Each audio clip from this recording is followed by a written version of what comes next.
Everyone is both a learner and a teacher. This is me being inspired by my first tutor, my mom. And this is me teaching Introduction to Artificial Intelligence to 200 students at Stanford University.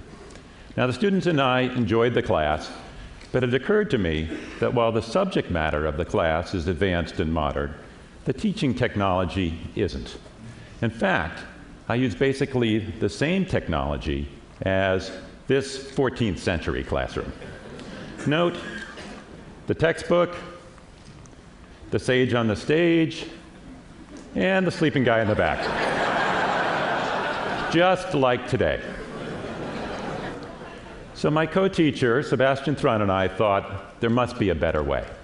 We challenged ourselves to create an online class that would be equal or better in quality to our Stanford class, but to bring it to anyone in the world for free. We announced the class on July 29th, and within 2 weeks, 50,000 people had signed up for it. And that grew to 160,000 students from 209 countries. We were thrilled to have that kind of audience and just a bit terrified that we hadn't finished preparing the class yet. So we got to work. We studied what others had done, what we could copy, and what we could change. Benjamin Bloom had showed that one-on-one tutoring works best.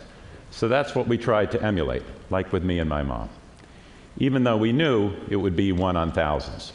Here, an overhead video camera is recording me as I'm talking and drawing on a piece of paper. A student said, "This class felt like sitting in a bar with a really smart friend who's explaining something you haven't grasped but are about to." And that's exactly what we were aiming for. Now, from Khan Academy, we saw that short 10-minute videos work much better than trying to record an hour-long lecture and put it on the small format screen. We decided to go even shorter and more interactive. Our typical video is 2 minutes, sometimes shorter, never more than 6, and then we pause for a quiz question to make it feel like one-on-one tutoring. Here, I'm explaining how a computer uses a grammar of English to parse sentences, and here, there's a pause, and the student has to reflect, understand what's going on, and check the right boxes before they can continue. Students learn best when they're actively practicing. We wanted to engage them, to have them grapple with ambiguity, and guide them to synthesize the key ideas themselves. We mostly avoid questions like, here's a formula, now tell me the value of y when x is equal to 2. We preferred open-ended questions. One student wrote, "Now I'm seeing Bayes networks and examples of game theory everywhere I look." And I like that kind of response. That's just what we were going for. We didn't want students to memorize the formulas. We wanted to change the way they looked at the world. And we succeeded, or I should say, the students succeeded. And it's a little bit ironic that we set about to disrupt traditional education, and in doing so, we ended up making our online class much more like a traditional college class than other online classes. Most online classes, the videos are always available. You can watch them anytime you want. But if you can do it anytime, it means you can do it tomorrow. And if you can do it tomorrow, well, you may not ever get around to it. So we brought back the innovation of having due dates.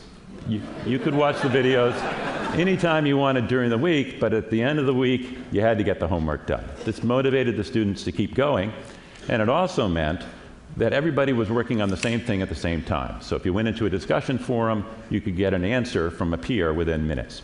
Now I'll show you some of the forums, most of which were self-organized by the students themselves. From Daphne Kohler and Andrew Ng, we learned the concept of flipping the classroom. Students watch the videos on their own, and then they come together to discuss them. From Eric Mazur, I learned about peer instruction, that peers can be the best teachers because they're the ones that remember what it's like to not understand. Sebastian and I have forgotten some of that.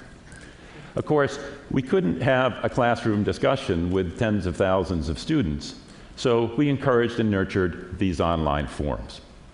And finally, from Teach from America, I learned that a class is not primarily about information. More important is motivation and determination. It was crucial that the students see that we're working hard for them and they're all supporting each other. Now, the class ran 10 weeks, and in the end, about half of the 160,000 students watched at least one video each week, and over 20,000 finished all the homework, putting in 50 to 100 hours. They got this statement of accomplishment. So what did we learn?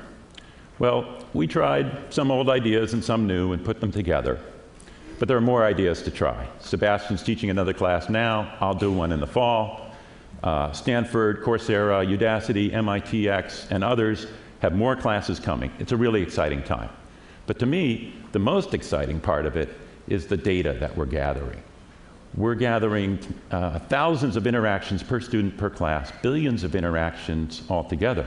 And now we can start analyzing that. And when we learn from that, do experimentations, that's when the real revolution will come. And you'll be able to see the results from a new generation of amazing students.